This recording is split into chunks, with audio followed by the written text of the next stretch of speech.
मैं बहुत अपफ्रंटली बोलूँगा, धंधा चल रहा है। नग बेचो, एक पत्थर चिपकाओ, जो साउथ अफ्रीका में 20 रुपए का मिलता है, 2-2 लाख, 20-20 हज़ार, 7-7, 10-10 हज़ार, जिसकी जैसी कुवत उसका वैसा नग।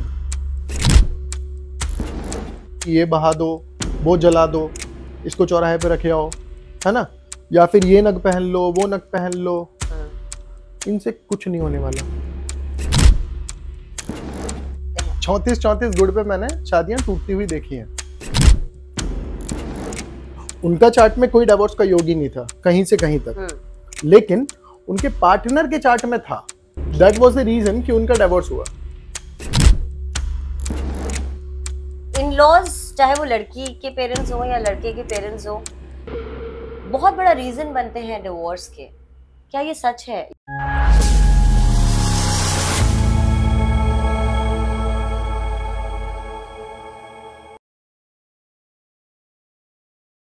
हे गाइस, नमस्ते and welcome to the Khaira show. आ गई हूँ मैं एक नए पॉडकास्ट में एक नए गेस्ट के साथ।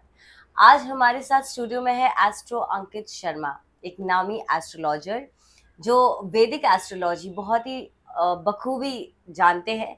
और मेरे लास्ट टू लास्ट पॉडकास्ट में भी वो आए थे। अगर आपने वो पॉडकास्ट नहीं देखा है तो उसे ज़रूर देखिएगा, मैंने डिस्क्रिप्शन में लिंक डाल दिया है। तो आज वो हमारे साथ स्टूडियो में है एंड मैं आपको बता दूं कि उनकी इतनी डिमांड थी और मुझे इतने सारे लोगों ने बोला है कि प्लीज सर को वापस बुला के लेकर आओ, क्योंकि उनके इतने क्वेश्चंस हैं और बहुत सारे कंट्रोवर्शियल बातें भी हैं जिसके बारे में हम डिस्कस करेंगे।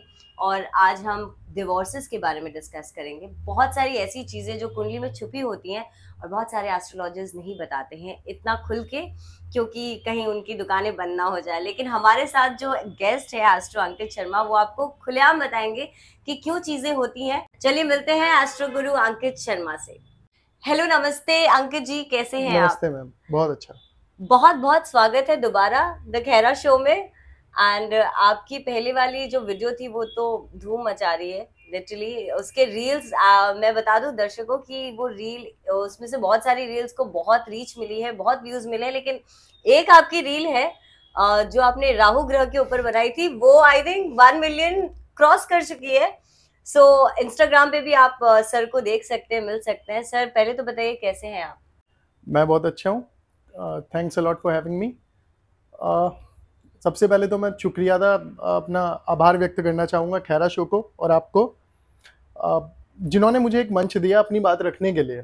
जी मैं एक्चुअली बहुत उस पॉडकास्ट के बाद मुझे इतने मैसेजेस आए हैं इंस्टाग्राम पे, इवन मुझे बहुत सारे लोगों ने कमेंट किया है जाके पॉडकास्ट में। एंड वो पॉडकास्ट सच में बहुत ज़्यादा अच्छा गया था सर, क्योंकि उस पॉडकास्ट में आपने शायद कुछ ऐसी बातें बोली थी जो बहुत सारे लोग कनेक्ट कर पाए थे। और आजकल लोग इतने स्मार्ट है कि वो अपनी अपनी कुंडलियां, उनको पता होता है उनके कौन से ग्रह कहाँ बैठे हैं, सबको याद होती है। बिल्कुल। और उसको इतना इजी आपने बना दिया कि एस्ट्रोलॉजी जो लोगों को लगता है कि बहुत ज्यादा मुश्किल है कि वो नहीं देख सकते, आई थिंक आपने इतना इजी बना दिया। और कितने कमेंट्स आए थे। कुछ लोग हैं जो कुछ बातें हैं जो रील्स में बहुत लोगों ने वो सहमत नहीं थे या उन्हें समझ में नहीं आई थी। हम उस क्वेश्चन से बात को शुरू करना चाहेंगे जी। सर, मेरा पहला क्वेश्चन ही यही है आपसे, क्योंकि आज बहुत सारी बातें हम पहले तो कमेंट सेक्शन की बात करेंगे और उसके बाद हम फिर ग्रहों की और युतियों की बात करेंगे।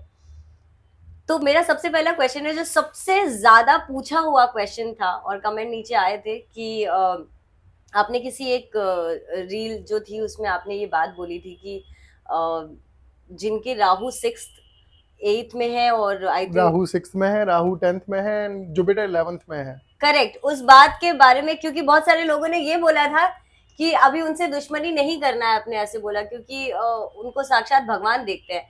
हाँ। तो बहुत सारे लोगों का एक्चुअली कमेंट ये था कि तो हम कुंडली लेके थोड़ी घूमेंगे उनकी, या कुंडली थोड़ी पहले मांगेंगे लड़ाई से पहले।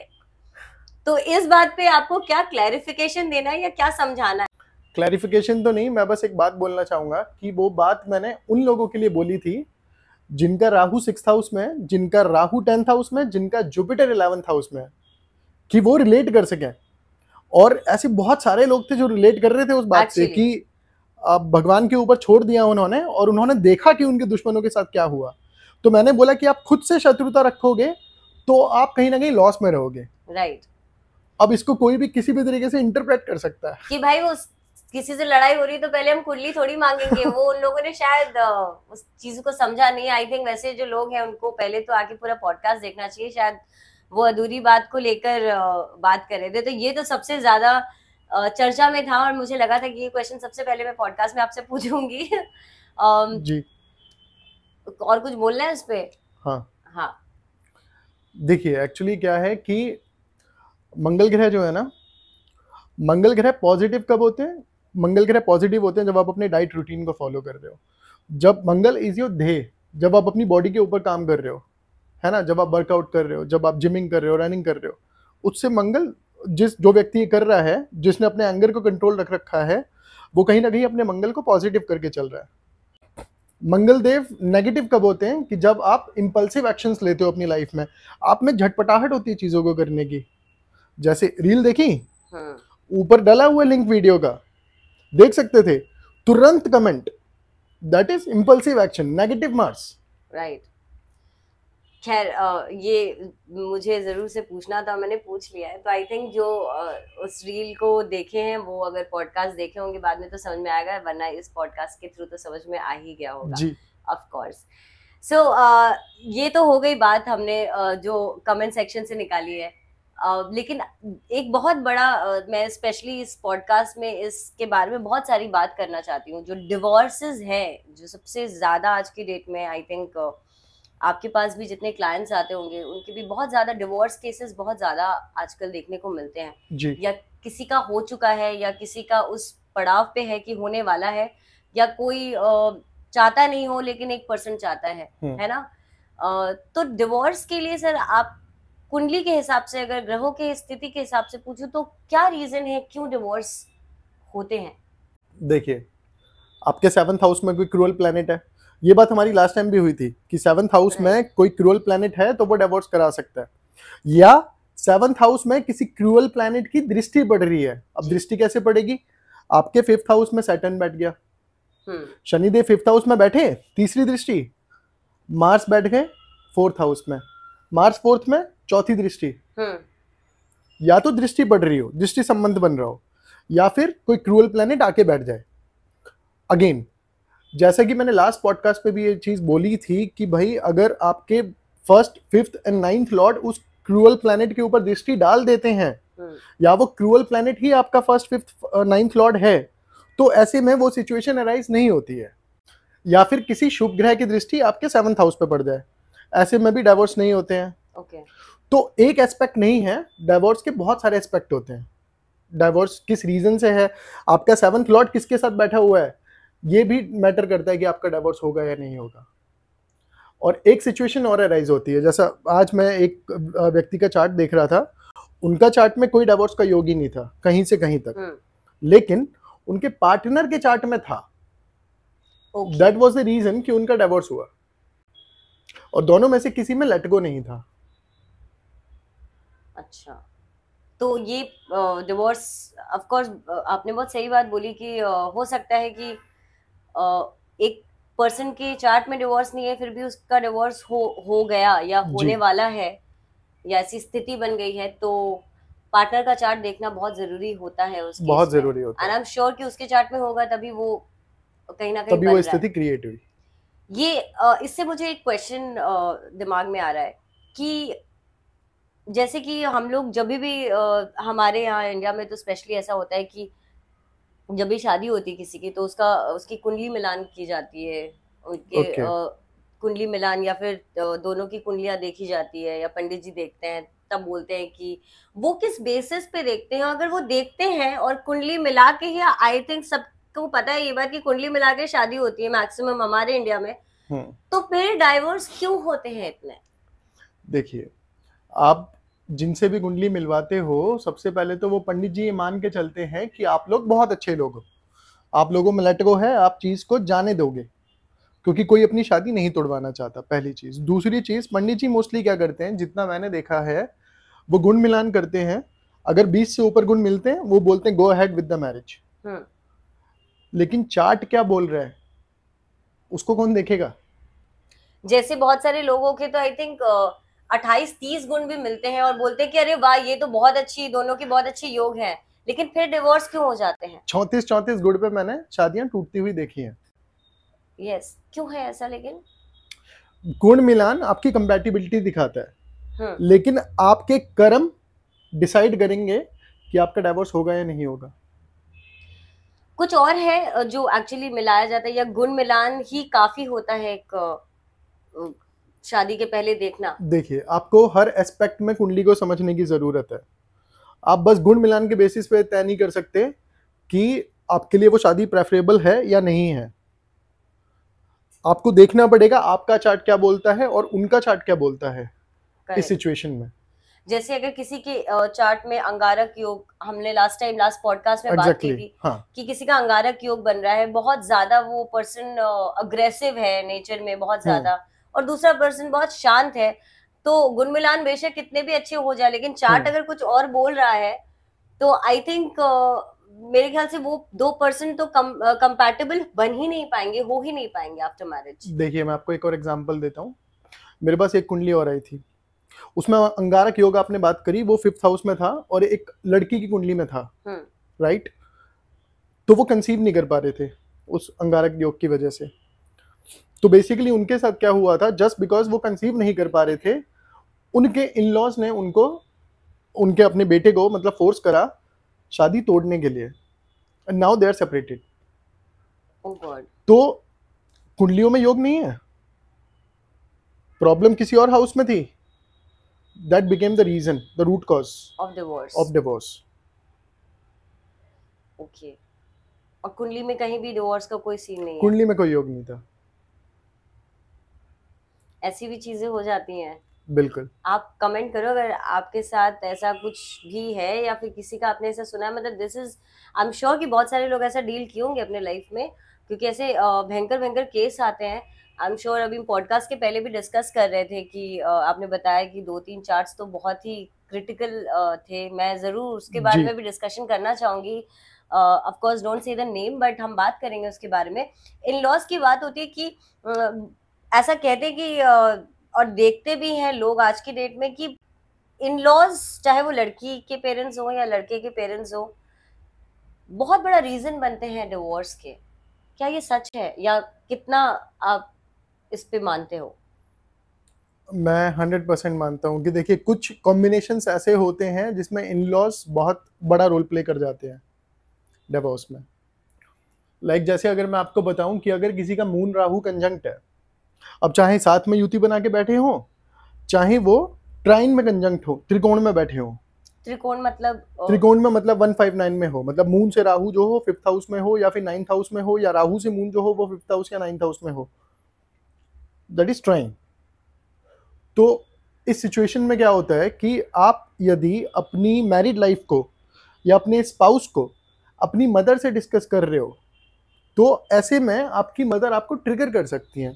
अब चाहे उनका मोटिव वो नहीं हो, लेकिन शी कैन ट्रिगर यू। उन्होंने एक बात हंसी मजाक में बोली, आपको चुप जाएगी।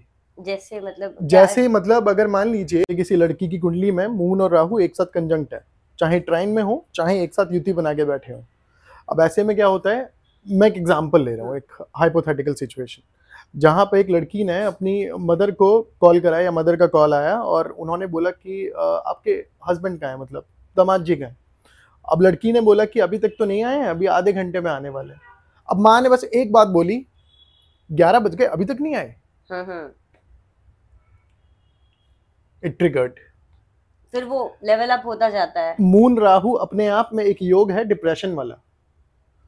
इंसान का माइंड बहुत ज्यादा डिप्रेस्ड रहता है, बहुत सुसाइडल थॉट्स आते हैं, और ऐसे में यदि कोई ट्रिगर कर दे, और स्पेशली मून राहु के केस में मदर ही होती हैं ट्रिगर का रीजन, क्योंकि मून इज योर मदर।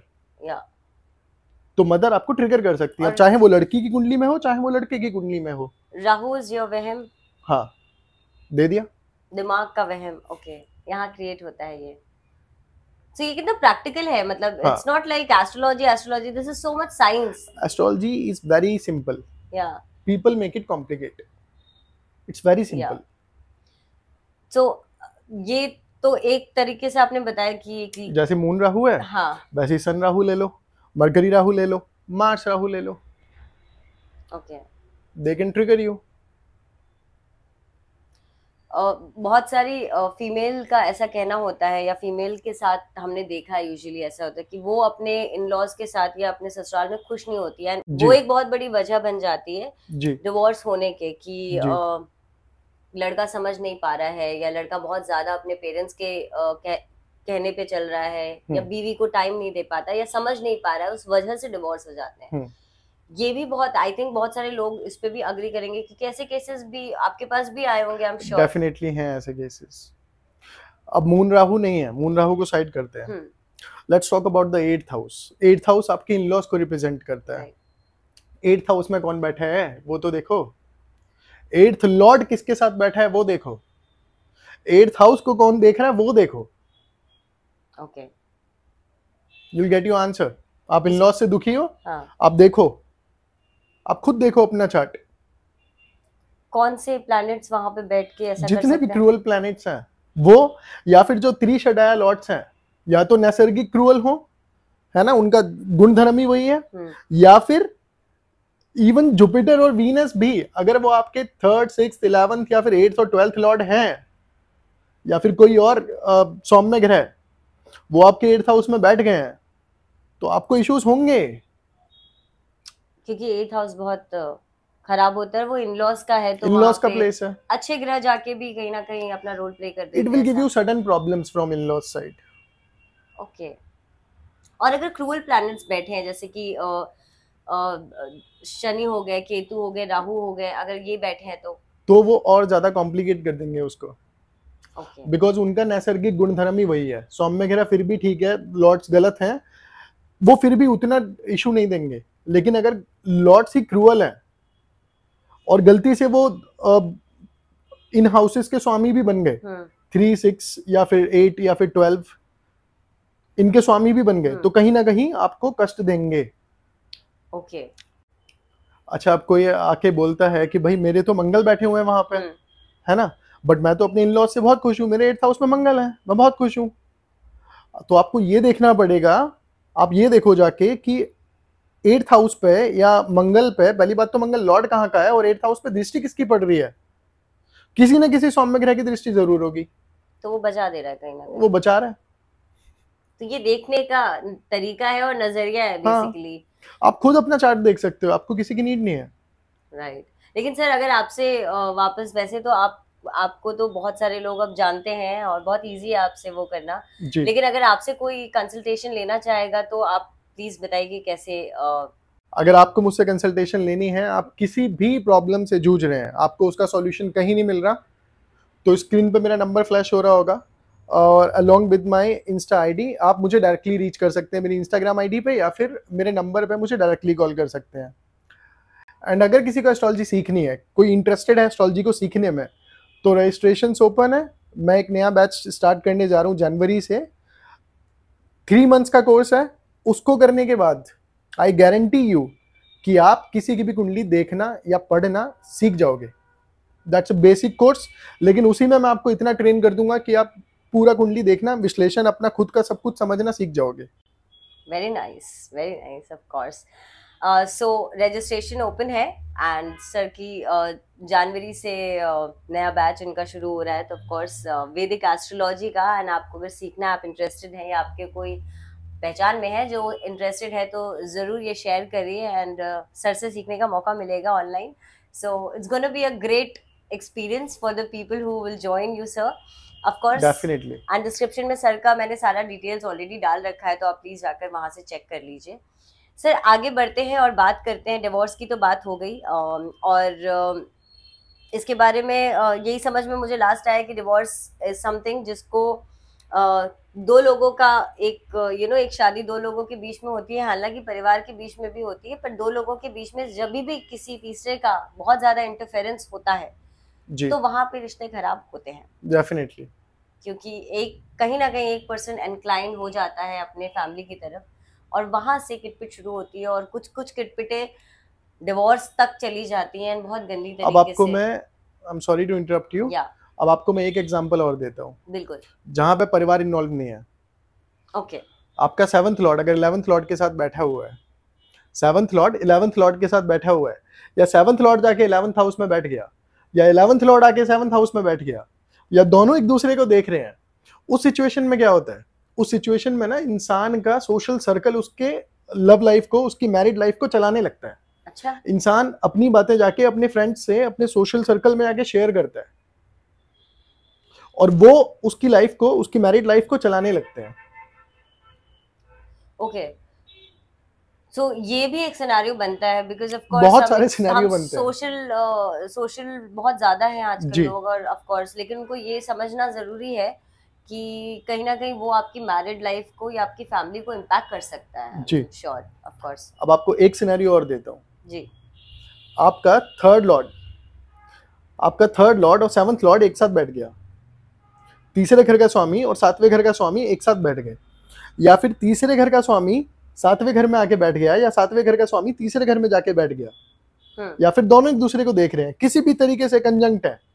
तो इस सिचुएशन में क्या होता है कि आपकी कुंडली आपको चीख चीख के बोल रही है कि यू शुड मूव आउट। आपको शादी का पूर्ण सुख दूर जाके मिलेगा, अपने बर्थ प्लेस पे नहीं मिलेगा।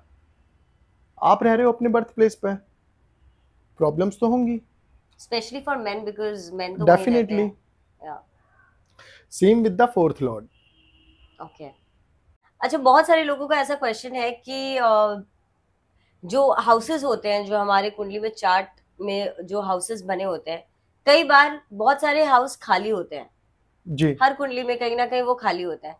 तो वो डेफिनेटली खाली जो हाउसेस हैं, उनका क्या मतलब है? मतलब उनका कोई रोल है, या फिर कैसे वो इम्पैक्ट करता है? प्लैनेट्स होते हैं 9, जी हाउसेस होते हैं 12। जी। एक भी घर ले लेगा तो खाली तो रहेंगे ना फिर भी। हम्म। बेसिकली जो हाउस खाली है, आप देखो कि उसका लॉर्ड कहाँ पे जाके बैठा हुआ है, या उस हाउस को कौन देख रहा है। जो भी उस हाउस को देख रहा है, वो हाउस उसने ऑक्यूपाई कर लिया, या फिर उसका लॉर्ड कहाँ जाके बैठ गया है। ओके, तो वो दृष्टि संबंध बनता है, या जी। फिर लॉर्ड का एक्सचेंज होना बेसिकली वो उस खाली हाउस को इम्पैक्ट करता है? लॉर्ड का एक्सचेंज होना नहीं, बेसिकली एक तो कौन उसको देख रहा है, वो हाउस ऑक्यूपाई हो गया। अगर कोई देख भी नहीं रहा, उस सिचुएशन में देखो कि उसका लॉर्ड कहाँ जाके बैठा हुआ है। करेक्ट, क्योंकि एक सिनेरियो वो भी बनता है कि कोई देख ही नहीं रहा, तो वो तो बेघर हो गया। बिल्कुल। लेकिन उसका लॉर्ड कहाँ है, वो बताएगा कि उस घर का क्या होगा। दृष्टि संबंध से याद आया मुझे कि दृष्टि की बात अगर होती है और शनि देव की बात ना हो, ये तो जी गलत हो जाएगा। तो हम शनि देव के बारे में बात करते हैं। पहली बात तो 2025 में बहुत सारे लोगों की शनि की 7.5 उतरने वाली है जी। और बहुत सारे लोगों की चढ़ने वाली है, और बहुत सारे लोगों की ढैया उतर के और चढ़ रही है, ऐसा हो रहा है। तो अगर शनि की बात करें तो शनि से लोग इतना ज्यादा खौफ क्यों खाते हैं, इतना क्यों डरते हैं?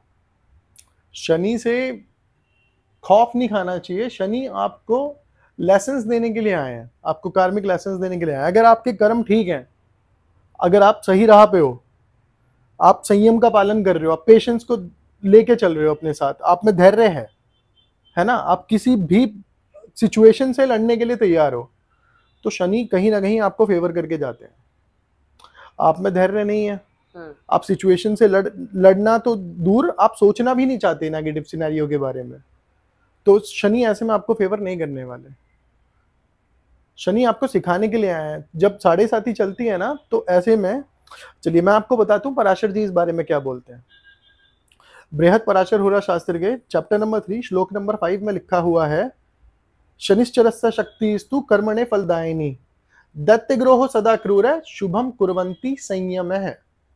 मतलब कि जब 7.5 चलती है, उसमें व्यक्ति अगर अपने संयम का पालन कर रहा है, पेशेंस रख रहा है और अपने धर्म का पालन कर रहा है, मतलब अपने कर्मों पे लगा हुआ है, कहीं और भटक नहीं रहा वो, है ना, कोई दुष्कर्म नहीं कर रहा, किसी को कोई यातना नहीं दे रहा, कर्म अच्छे हैं उसके और पेशेंस बना हुआ है उसका, तो शनि जैसा क्रूअल प्लैनेट भी शुभ फल देने के लिए मजबूर हो जाता है।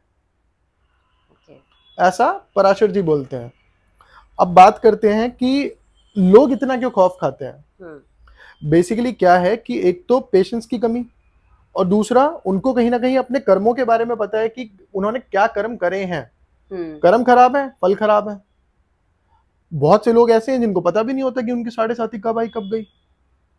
उनको फिक्र करनी ही नहीं है, उनके कर्म बहुत अच्छे हैं। मतलब आप डरता वही डरोगे? है, हाँ। डरता वही है जिसके कर्म खराब है। बुरा उसी के साथ होता है जिसके कर्म खराब है।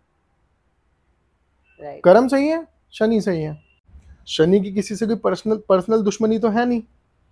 शनि आपकी कुंडली में नेगेटिव लॉर्ड हो सकते हैं, लेकिन इसका मतलब ये नहीं कि आपके कर्म अच्छे हैं तो शनि फिर भी आपको दंडित करके जाएंगे, ये कहीं नहीं लिखा।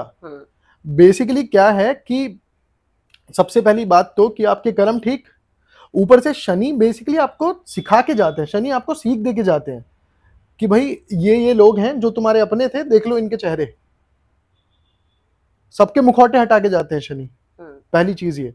दूसरी चीज, आपको लाइफ में बहुत सारे लेसन्स देके जाते हैं, सीख ऐसी देके जाते हैं शनि जो पूरी लाइफ आपको याद रहेगी। तो इससे अच्छा पीरियड मेरे हिसाब से कोई नहीं है, 7.5 से अच्छा। इफ यू वांट टू, मैं अपने जितने भी मेरे क्लाइंट्स हैं मैं उनको भी एक ही चीज बोलता हूँ, जब वो बोलते हैं ना कि सर हमारी 7.5 चल रही है, मैं बोलता हूँ भाई इससे अच्छा पीरियड है ही नहीं कुछ अचीव करने के लिए, कुछ अटेन करने के लिए। This is the best period. लेकिन एक बात बताइए कि ये जब भी शनि की 7.5 आती है या लोगों को दिक्कत होती है, तो 7.5 के टाइम पे अगर कोई पर्सन एस्ट्रोलॉजर के पास जाता है तो ज्यादातर हमने देखा है कि एस्ट्रोलॉजर्स कोई ना कोई रेमेडी देने लगते हैं कि आप ये कर लीजिए या वो कर लीजिए, या लोगों को बहुत इसलिए डर लगने लगता है शनिदेव से और उनकी 7.5 से। बेसिकली क्या है कि मैं बहुत अपफ्रंटली बोलूंगा, धंधा चल रहा है। नग बेचो, एक पत्थर चिपकाओ, जो साउथ अफ्रीका में 20 रुपए का मिलता है, 2-2 लाख, 20-20 हजार, 7-7, 10-10 हजार, जिसकी जैसी कुबत उसका वैसा नग, उसको निकालो नग को। बेसिकली एस्ट्रोलॉजर्स ये देख लेते हैं कि आपका अच्छा पीरियड आने वाला है ना।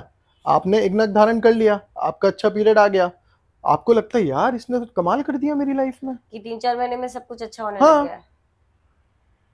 उसने नस पकड़ ली ना आपकी, उसको पता है कि इसका अच्छा पीरियड शुरू होने वाला है, उसने आपको चिपका दिया। इस बात से शायद आई थिंक बहुत सारे एस्ट्रोलॉजर्स वो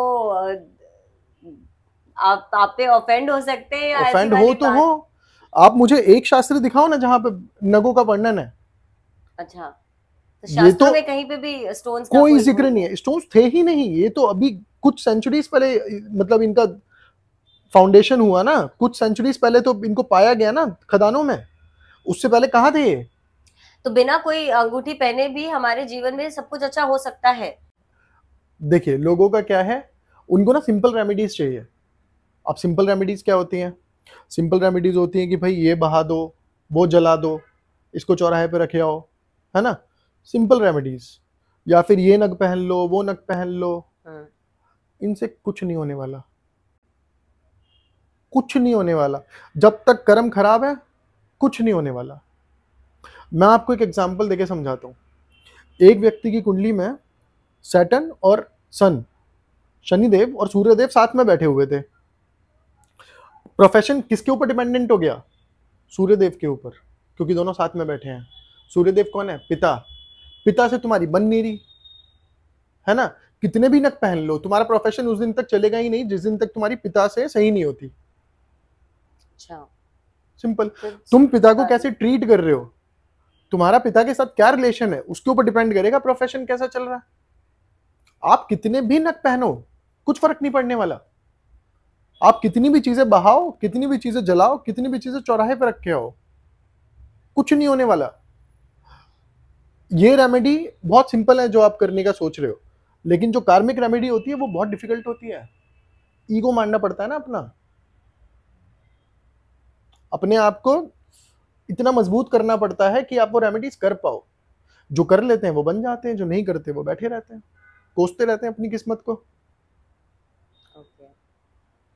जी ओके, सो एक क्वेश्चन आ रहा है मेरे दिमाग में, और ये मेरा पर्सनल क्वेश्चन है। जैसे कि हम अगर बात करें कि ट्विंस पैदा होते हैं, ट्विंस सेम टाइम पे पैदा होते हैं, दोनों की कुंडलियां बिल्कुल सेम होती हैं, लेकिन अगर वो बड़े होते हैं तो हम देखते हैं कि दोनों की लाइफ बिल्कुल डिफरेंट होती है। जी, इसके पीछे क्या राज है, ये कैसे हो जाता है? क्योंकि सेम टाइम पे बर्थ लिया हुआ पर्सन, दो डिफरेंट लाइफ कैसे? मैं समझ गया। देखिए, दो ट्विंस, चार्ट सेम, दशा सेम, सब कुछ सेम होना चाहिए था, बट सेम नहीं हो रहा। अब बहुत सारे लोग एस्ट्रोलॉजी पे क्वेश्चंस भी उठाते हैं इसी बेसिस पे। ये जो क्वेश्चन पूछा आपने बहुत अच्छा क्वेश्चन है कि भाई जो लोग एक ही टाइम पे एक ही जगह पे एक ही डेट में पैदा हो रहे हैं वो उनकी लाइफ अलग अलग क्यों है। कल ही मेरे पास एक चार्ट आया था, एक्चुअली वो ट्विन ब्रदर्स का था, यूके से मेरे क्लाइंट है, उन्होंने मुझे भेजा अपने बच्चों का कि भाई ये दोनों का सब कुछ सेम है बट अलग अलग क्यों है इनकी life, why they are so different. उनकी चॉइसेस अलग हैं, उनके कर्म अलग हैं। मैंने आपको बोला कि आप अपने ग्रहों को पॉजिटिव कर सकते हो या नेगेटिव कर सकते हो, अब डिपेंड आप पे करता है कि आपने पॉजिटिव कर रखा है या आपने नेगेटिव कर रखा है। वो आपको वैसे ही फल देंगे ना जिस तरीके से आप काम कर रहे हो। अब देखिए बेसिकली क्या होता है कि जो एस्ट्रोलॉजर्स होते हैं वो आपको बता देंगे कि भाई तुम्हारी कुंडली में ये वाला योग है, वो वाला योग है, फलाना योग, ढिमकाना योग। क्या वो फलित हो रहे हैं? नहीं हो रहे। राजयोग वगैरह। हाँ भाई एक बैगर की कुंडली में भी राजयोग होते हैं, एक राजा की कुंडली में भी राजयोग होते हैं, बट किसका राजयोग काम कर रहा है वो डिपेंड करता है कि आपने अपने प्लैनेट्स को पॉजिटिव रखा है या नेगेटिव रखा है। बहुत बेसिक प्रिंसिपल है। हमारे सारे शास्त्र बस कर्मों की तरफ इशारा करते हैं, भाई कर्म कर, फल की इच्छा मत कर। तो अपने प्लैनेट को पॉजिटिव कैसे करते हैं? जैसे मैंने मार्स का एग्जांपल दिया था, मार्स पॉजिटिव है तो आप डाइट प्लान को फॉलो करोगे, राइट, आप वर्कआउट करोगे। मार्स नेगेटिव है तो आप एंशियस रहोगे, आप में एक इम्पल्सिवनेस होगी, झटपटाहट होगी कि कैसे इसको जल्दी से जवाब दे दूं। आप में गुस्सा होगा। Mars, now let's talk about Rahu. Rahu आपके नेगेटिव है तो आपको धोखा मिलेगा या आप धोखा दोगे। राहु आपके पॉजिटिव है तो आप डिप्लोमेसी का सहारा लोगे, you will be diplomatic in your words if Rahu is positive. If Rahu is negative तो आप कहीं ना कहीं धोखा देने का सोचोगे किसी ना किसी को।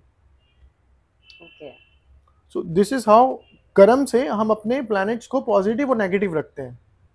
ओके सर, तो अभी जो हम सेगमेंट करने वाले हैं बेसिकली वो द मोस्ट आस्क्ड क्वेश्चंस जो ग्रहों के बारे में सबसे ज्यादा लोगों ने इंस्टाग्राम और यूट्यूब में कमेंट किया है, सबसे ज्यादा कमेंट सेक्शन में जो निकला था वो मैंने निकाल के एक्चुअली लिखा है।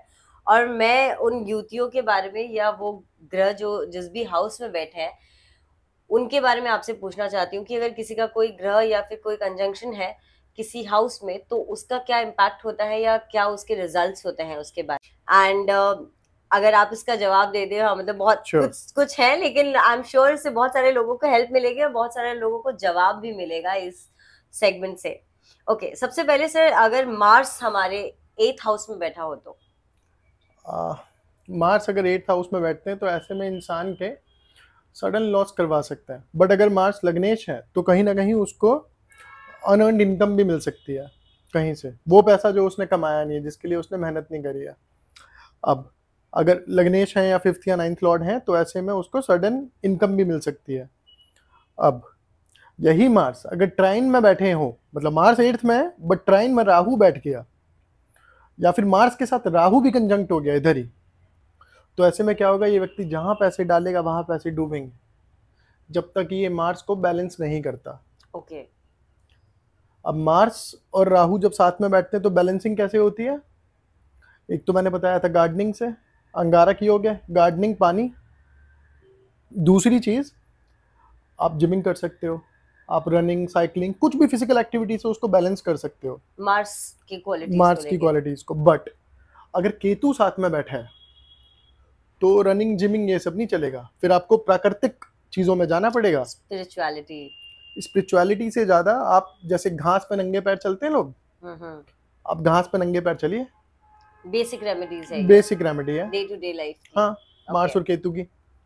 ओके, सो राहु की एंड केतु अब दोनों ही बता दिए ऑफ कोर्स। हाँ, मार्स के साथ, वाओ दैट्स नाइस। ओके, अगर राहु किसी के भी कुंडली में 2nd हाउस में बैठा हो तो? जी, राहु का 2nd हाउस में बैठना मैं कहूँगा कि काफ़ी हद तक अच्छा है, क्योंकि राहु आपको पैसा तो देगा बट जितना पैसा देगा ना उतना ही आपको इनसिक्योर भी कर देगा, कुछ ना कुछ इनसिक्योरिटी, कुछ ना कुछ डर आपको दे देगा उस पैसे के साथ।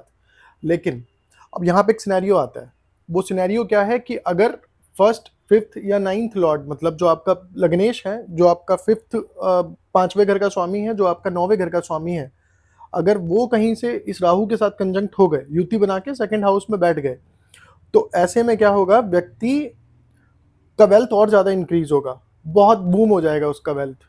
लेकिन अगर third, sixth, eighth, twelfth, 11th इन घरों के स्वामी अगर साथ में आके राहु के साथ बैठ गए, परिवार से अलग करवाएगा। और जो सोर्स ऑफ इनकम होगी, पैसा तो आएगा बट जो इनकम होगी ना, सोर्स उसका वो अच्छा नहीं होगा, वो कहीं ना कहीं गलत सोर्स के थ्रू आपको पैसा दिलवाएगा। यू मीन टू से 2 नंबर का पैसा, काला धन। हाँ, ओके ओके, नाइस। सर आगे बढ़ते हैं, अगर सैटर्न किसी का 11th हाउस में बैठा हो तो? सैटर्न 11th हाउस में बहुत चैलेंजिंग है। 11th हाउस इच्छाओं का घर है। और शनिदेव आपको जहां बैठते हैं वहां पे बोलते हैं कि भाई धीरज रखो यहाँ पे। अब इच्छाओं का घर है, आपने इच्छाएं रख रखी हैं, तो इच्छाओं के थ्रू कहीं ना कहीं आपको पीड़ा मिल सकती है। अब मैं आपको एक्सप्लेन करता हूँ। मेरे पास एक कुंडली आई थी, एक चार्ट आया था एक व्यक्ति का, मेरे क्लाइंट का। उनके केस में क्या था कि उनके 11th हाउस में सैटर्न थे। अब उनकी 2 लड़कियां पहले से ही थी, उनको एक लड़का चाहिए था, बहुत तीव्र इच्छा थी। अब सैटर्न ने उसको डिले तो करा, लास्ट में जाके उनको बच्चा दिया, मतलब लड़का उनके हुआ, बट लड़के को ना पार्किंसन डिसऑर्डर दे दिया। इच्छा पूरी करी, ओके, लाइफ लॉन्ग उसी इच्छा की वजह से दिक्कत। ओके, सो सैटर्न 11th हाउस में ऐसी चीजें भी इच्छाएं हो त्याग दो, सकती हैं। सिंपल। ओके, क्योंकि वो इच्छा ही कहीं ना कहीं तुमको एक सबक, तुमको एक सीख उसके थ्रू तुम्हें मिलेगी ही मिलेगी। अच्छा, ओके। अगर किसी का मर्क्यूरी 9th हाउस में बैठा है, सर ये क्वेश्चंस इसलिए मैं पूछ रही हूँ क्योंकि ये सबसे मोस्ट आस्क कमेंट बॉक्स में क्वेश्चंस थे, तो कमेंट बॉक्स से ही निकाले हुए हैं, यूट्यूब और इंस्टाग्राम से। तो ये क्वेश्चंस छोटे छोटे हैं लेकिन ये बहुत ज्यादा आए हैं। तो मर्क्यूरी अगर किसी के 9th हाउस में बैठा है तो क्या होगा उसका? सारे के सारे क्वेश्चन छाट छाट के पूछ रहे हो आप मुझसे। बहुत मेहनत की है मेरी टीम ने। मरकरी 9th हाउस में बैठा है। अब मरकरी एक बिजनेसमैन आदमी है, उसको बिठा दिया धर्म की जगह पे। अनकंफर्टेबल, फुल अनकंफर्टेबल है। 9th हाउस इज धर्म का हाउस, धर्म का जगह है वो। धर्म की जगह पे मरकरी आके बैठ गया, जो कहता है भाई माल कहाँ से आएगा, बिजनेस की बात करो।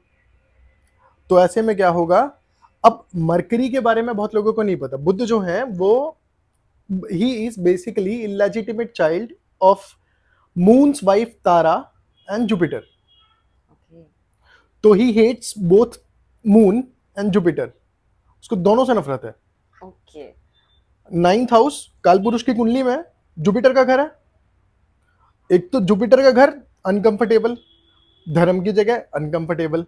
ऐसे में क्या होगा, इंसान के ऊपर जब भी आर्थिक संकट आएगा ना, आर्थिक तंगी आएगी, सबसे पहले सोना निकालेगा, या तो बेचेगा या गिरवी रखेगा। सोना कहीं ना कहीं जुपिटर से सिमिलर सोना होता है। जुपिटर ही रिप्रेजेंट करते हैं सोने को। okay. सबसे पहले सोने पे ध्यान जाएगा उस व्यक्ति का कि सबसे पहले गोल्ड बेचता हूं। अब का है तो एक बार चेक करें प्लीज। बस वही सिनेरियो नहीं है। अगर मरकरी जुपिटर की राशि में भी बैठा है, धनु में या मीन में, तो वहां भी ये हो सकता है। या फिर मरकरी जुपिटर के साथ बैठ गया, या किसी तरह उनका दृष्टि संबंध बन गया। मरकरी अनकंफर्टेबल है, मरकरी सोना निकालेगा। लाइफ में कभी ना कभी सोना गोल्ड बेचा होगा, जब भी आर्थिक संकट आएगा तब आप सबसे पहले, आपके माइंड में, आप बेचो ना बेचो, सबसे पहले माइंड में आएगा कि यार सोना निकाल दो। सबसे सिंपलेस्ट तरीका वही है। हाँ, क्योंकि वो जुपिटर को कमजोर करने वाली बात हो गई। और अगर आप सोना बेच देते हो ऐसे में, तो कहीं ना कहीं आप अपने जुपिटर को वीक कर रहे हो। ओके, जुपिटर कहीं ना कहीं प्रभावित हो जाता है। हाँ। ओके, सर आगे बढ़ते हैं। अगर ये मोस्ट आस्क्ड क्वेश्चन है जी, केतु इन 12th हाउस। केतु इन 12th हाउस कहते हैं कि व्यक्ति का आखिरी जन्म होता है मोस्टली। हाँ, जिसका केतु 12वें घर में बैठा है। ये सबसे पावरफुल केतु है, सबसे पावरफुल केतु। ओके, है ना। ये केतु आपसे कोई डिमांड नहीं करता ज्यादा। ये कहता है कि अगर आप ईश्वर की शरण में चले जाते हो, अगर आप भगवान में बहुत ज्यादा आस्था रखते हो, तो ऐसे में कहीं ना कहीं गुप्त शक्तियां, हिडन पावर्स, मिस्टिकल पावर्स आपको हेल्प करती रहेंगी। ये यूनिवर्स आपको कहीं ना हाँ, कहीं हेल्प करता है। आपको महसूस होगा वो कि भाई गुप्त शक्तियां आपको हर कदम पे कहीं ना कहीं बचा रही हैं। आपका एक्सीडेंट हो गया बहुत भयंकर, आपके स्क्रैच तक नहीं है और गाड़ी पूरी की पूरी टूट गई। ये इतना पावरफुल है कि गुप्त शक्तियां आपकी मदद करती ही करती हैं, लेकिन अगर आप भगवान की शरण में हो। और ये आखिरी जन्म तब होगा आपका जब आप केतु बन के जिए, ना कि राहु बन के। केतु बन के जीना क्या होता केतु है? बन के जीने का मतलब होता है जब आपने मोह माया त्याग रखी है, जब बेसिकली आप लेट गो आप कर रहे हो, आप स्पिरिचुअल हो, आप आध्यात्मिक हो। राहु बन के जीना क्या होता है? आप धोखाधड़ी कर रहे हो, आप गलत वर्ड्स को यूज कर रहे हो, आप गलत कर्मों में इन्वॉल्व हो, दैट इज राहु बन के रहना। या आप शो ऑफ कर रहे हो बहुत ज्यादा हर चीज का, ओके। तो ऐसे में आप वो केतु को यूज नहीं कर रहे हो, जो इतना पावरफुल केतु आपको मिला है। बहुत और लोगों की अगर 12th हाउस में होंगे, लेकिन कहीं ना कहीं उनको कोई ऐसी पार अगर नहीं हेल्प कर रही है, उनको लग रहा होगा कि मेरे साथ तो ऐसा नहीं हो रहा है, तो आई थिंक कि अगेन वो आपको ऐसा बनना पड़ेगा या उस लाइन पे चलना पड़ेगा जो केतु चाहता है या जो केतु है। मोस्टली लोग ये बात मानेंगे। मैं कह रहा हूं अगर 100 लोग देख रहे हैं ना केतु 12th हाउस में, उसमें से 90 मानेंगे कि इनको कहीं ना कहीं मिस्टिकल पावर्स हेल्प करती हैं। देयर आर हिडन पावर्स जो उनको हेल्प करती हैं। ओके। ये आखिरी जन्म तभी होगा जब आप केतु बन के जिए। अगर आप राहु बन के जिए तो ऐसे में क्या होगा? अगेन साइकिल रिपीट, अगले बर्थ में केतु फर्स्ट हाउस। कौन जीना चाहता है वापस? मतलब मैं तो दोबारा नहीं आना चाहती हूँ उस धरती पे, ऑफ कोर्स। मतलब I am mostly like Ketu, so मैं ऐसा फील करती हूँ कि मैं, मेरे अंदर बहुत ज्यादा केतु के वो हो गए हैं, उनकी बहुत सारी चीजें आ गई हैं कि आई हैव बिकम केतु कहीं ना कहीं in this few years, I can say. So I love Ketu ग्रह एंड सैटर्न ऑल्सो। लेकिन सैटर्न से बहुत सारी चीजें और जुड़ी है, सैटर्न के बहुत सारे क्वेश्चन है। वीनस की बात करते हैं क्योंकि शुक्र ग्रह को हम छोड़ नहीं सकते, एवरीवन लव्स शुक्र, एवरीवन लव्स वीनस। तो वीनस की अगर बात करें तो वीनस अगर किसी के 10th हाउस में बैठा है, वीनस 10th हाउस में बहुत अच्छे हैं। मतलब आप जो कर्म करोगे, जो प्रोफेशन आप करोगे, आपको पैसा मिलेगा। आप कुछ भी काम करो दुनिया का, जॉब हो, बिजनेस हो, कुछ भी करो, आपको पैसा मिलेगा। लेकिन वीनस की कंडीशन है यहाँ पे, आपने अपने वर्क प्लेस पे लव अफेयर बनाने की कोशिश करी तो कहीं ना कहीं आपकी डिग्निटी हार्म होगी ही होगी। फीमेल से हम जोड़ते हैं वीनस को, हाँ, तो फीमेल की डिसरिस्पेक्ट करने से भी कहीं ना कहीं डेफिनेटली। तो वो अच्छे घर पे बैठा वीनस भी खराब हो सकता है, बिल्कुल खराब हो सकता है। आप अपनी वाइफ को इल ट्रीट कर रहे हो, या कोई भी हाँ, कलीग किसी को। भी किसी भी स्त्री की का आप अपमान कर रहे हो। मोस्टली अगर वीनस की बात करें तो वो स्पाउस को ज्यादा रिप्रेजेंट करता है। तो आप अपनी वाइफ को किस तरीके से ट्रीट कर रहे हो, वो डिपेंड करेगा कि आप अपने वीनस को कैसा रख रहे हो।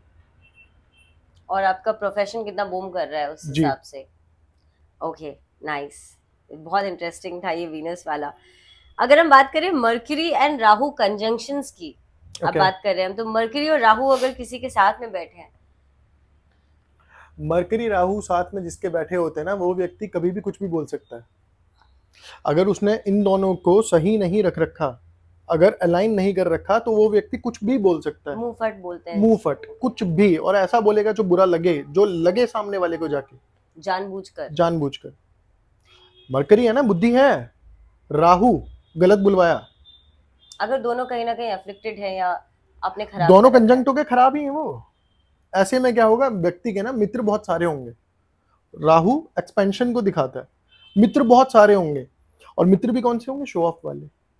वो एसएचओ मेरा दोस्त है, एसीबी के साथ मैंने चाय पी थी, पीएम का भी, सेक्रेटरी का मेरे को कॉल आया था, होंगे भी, लेकिन काम एक नहीं आएगा इसके। अच्छा, काम एक नहीं आएगा। इसके विपरीत अगर मैं मून केतु, मरकरी केतु की बात करूं, मरकरी केतु वाले के गिनती के 3 दोस्त होंगे, तीनों के तीनों आधी रात को खड़े होंगे उसके लिए। कि Ketu and Rahu is like Far totally apart. different. Totally different from each other. Exactly the north and south pole of the moon. Okay. Jupiter and Ketu की बात करें, जी। ऐसा कहते हैं ये गुरु चेला है। जुपिटर केतु बहुत प्यारा कंजंक्शन है, बहुत प्यारा। जुपिटर रिप्रेजेंट करते हैं आपके शब्दों को, है ना, केतु रिप्रेजेंट करते हैं आपके इंटेंट को। आपने कोई भी शब्द अच्छे इंटेंट से बोल दिया किसी के लिए, वो उसको लगेगा ही लगेगा, वो उसके लिए काम करेगा ही करेगा। बट जुपिटर प्योरिटी को रिप्रेजेंट करते हैं। जुपिटर आपकी शुद्धता है, आपके अंदर का ईश्वर है, आपके अंदर का भगवान है। तो आप अगर किसी के लिए बुरा बुरा बुरा बुरा बोल रहे हो, आप इस कॉम्बिनेशन को खराब कर रहे हो। सेम सन जुपिटर का केस है। आपने अंतरात्मा से किसी को बद्दुआ दी, आपने सन जुपिटर को खराब कर दिया। आपने अंतरात्मा से किसी के लिए अच्छा बोला, वो उसको अच्छा लगेगा, उसको वो दुआ लगेगी। बद्दुआ दी, बद्दुआ, आप अपना ये कॉम्बिनेशन, चाहे सन जुपिटर है चाहे जुपिटर केतु है, आप इसको खराब कर रहे हो। ओके, बात करते हैं अगर मून एंड केतु साथ में अगर बैठे हो तो कुंडली में। मून केतु बहुत डिप्रेसिव कॉम्बो मैं बोलूंगा, मतलब कहीं ना कहीं बहुत डिप्रेस्ड रहते हैं मून केतु वाले। लेकिन मून केतु जिसकी कुंडली में साथ बैठे हैं, अगर वो व्यक्ति आध्यात्म की तरफ चला जाए, अगर वो स्पिरिचुअल बन जाए, तो ऐसे में कहीं ना कहीं वो अपने मून को बैलेंस कर लेगा। अच्छा, अध्यात्म से अगर मैं पूछूं आपसे कि अध्यात्म मतलब पूजा पाठ करना या क्या, सिर्फ अध्यात्म क्या? लोग स्पिरिचुअलिटी को और बीइंग रिलीजियस को आपस में कनेक्ट करने की कोशिश करते हैं। इसीलिए मैंने being religious is a different thing. आप धार्मिक हो वो अलग बात है, स्पिरिचुअल हो वो अलग बात है। By spiritual what I mean कि आप में लेट गो है, आप बात को पकड़ के नहीं बैठते हो। कोई भी आपको किसी की बात बुरी लगी, आपने बोला छोड़ यार जाने दे, ये जो छोड़ यार जाने दे है ना, दिस इज बीइंग आध्यात्मिक। और क्या होता है बीइंग आध्यात्मिक, कि आप चाहे करोड़ों कमा रहे हो, आप चाहे हजारों कमा रहे हो, आप दोनों लेवल पर सेम हो, आप में कोई अंतर नहीं आया है। वो होता है आध्यात्मिक होना। आप दोनों जगह सेम हो। आप किसी के साथ धोखाधड़ी ना कर रहे हो और ना आप उस बारे में सोचते हो। आप अपने से खुश हो, अपने से सेटिस्फाइड हो। ये होता है आध्यात्मिक होना। अगर किसी के वीनस और जुपिटर साथ में कुंडली में बैठे हो तो इस कॉम्बिनेशन के बारे में आप क्या बोलना चाहते हैं? सुनने में तो कितना प्यारा लग रहा है कॉम्बिनेशन, है ना। वीनस एक धन के देवता, जुपिटर एक ज्ञान के देवता, दोनों साथ में बैठ गए।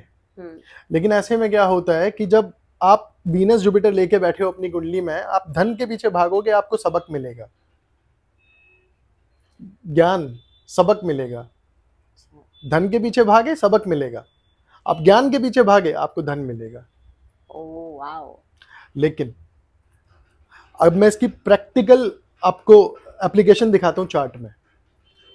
मेरे पास एक चार्ट आया था, उनके 9th हाउस में वीनस जुपिटर थे, है ना। तुला लग्न की कन्या थी, 9th हाउस में वीनस जुपिटर थे।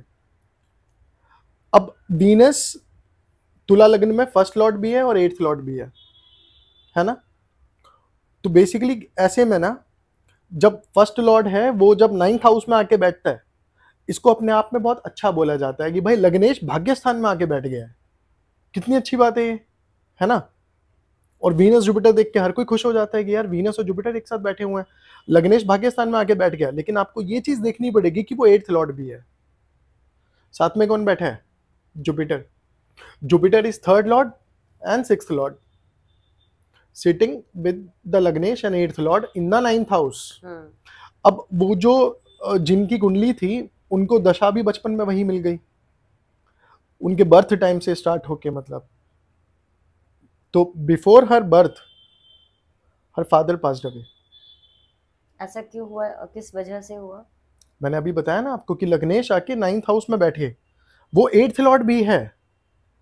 और वो जुपिटर के साथ आके बैठे जो कि 3rd एंड 6th लॉर्ड है, और वो 9th हाउस जहां पे कंजंक्शन बना वो पिता का स्थान था, और बचपन में दशा भी वही मिल गई। ओके। तो कर्मों की तो बात रही नहीं। अब देखिए इस थ्योरी को और ज्यादा प्रैक्टिकल अप्रोच अगर मैं आपको दिखाना चाहूँ इसकी, तो आज ही एक व्यक्ति की मेरे पास कुंडली आई थी। अब उन सर के चार्ट में ना, तुला लग्न के व्यक्ति, उनके चार्ट में 9th हाउस में वीनस, सन एंड मरकरी बैठे हुए थे। वीनस अगेन लग्नेश है, वीनस 8th लॉर्ड भी है, सन 11th लॉर्ड है। मरकरी अपने घर में बैठे हैं, but Mercury is also 12th lord, 12वें घर के स्वामी है मरकरी। तो ये नेगेटिव प्लैनेट्स का, नेगेटिव हाउसेस के लॉर्ड्स का एक घर में कंजंक्ट हो जाना, जो कि फादर का प्लेस है, वो रीजन बना उनके फादर की अर्ली डिमाइस का। पिता की जल्दी मृत्यु उसने करवा दी इस कॉम्बिनेशन ने। ओके। तो जब कोई मुझसे कमेंट में पूछता है कि सर मेरे वीनस जुपिटर एक साथ बैठे हैं, what should I tell them? मुझे क्या पता वो कहाँ की लॉर्डशिप कैरी कर रहे हैं। बहुत डिटेल में एक्चुअली चार्ट जी रीडिंग करनी पड़ती है जी एंड फिर दृष्टियां भी देखनी पड़ती है, जी। किस घर के लॉर्ड हैं, दृष्टि किसकी पड़ रही है। मैं बेसिक एक उनको बता दूंगा कि भाई ये है, लेकिन जब तक मैं चार्ट नहीं देखूंगा I won't be able to tell कि भाई क्या सिनेरियो क्या क्रिएट कर रहे हैं ये दो प्लैनेट्स मिलके। अब वीनस जुपिटर कितने अच्छे प्लैनेट्स हैं, बट उन्होंने करवाया क्या? राइट। जैसे कुछ लोगों ने कमेंट, बहुत सारे लोगों ने कमेंट जी। लिखा था कि शनि, आपने कहा था कि शनि अगर 7वें घर में बैठते हैं किसी के तो वो डिवोर्स पक्का होता है उस आदमी का, या डिवोर्स सीन बन जाता है। तो लोगों ने कमेंट किया था जाके कि शाहरुख खान की कुंडली में भी 7th हाउस में शनि बैठे हैं एंड जी। This is most loved couple, Gauri and Shahrukh. जी। सो ऐसा तो उनके साथ कुछ नहीं हुआ। जी। तो अगर उस बात के बारे में भी आपसे पूछना चाहूँ कि वो 7th हाउस का, आई एम श्योर लोगों ने पूरी पॉडकास्ट को नहीं देखा होगा पूरी तरीके से, और पूरी नॉलेज आपके पास है, तो उस कमेंट के बारे में भी आप क्या बोलना चाहते हैं? देखिए, a little knowledge is a very dangerous thing. Of course. Saturn 7th में जरूर बैठे हैं। अब आपको ये भी देखना पड़ेगा कि मैंने ये भी बोला था कि किसी शुभ ग्रह की दृष्टि तो नहीं आ रही। जुपिटर कहाँ है उनके? 11वें घर में। 9वीं दृष्टि कहाँ जा रही है? 7वें घर में। सैटर्न पे दृष्टि आ गई, पहली चीज।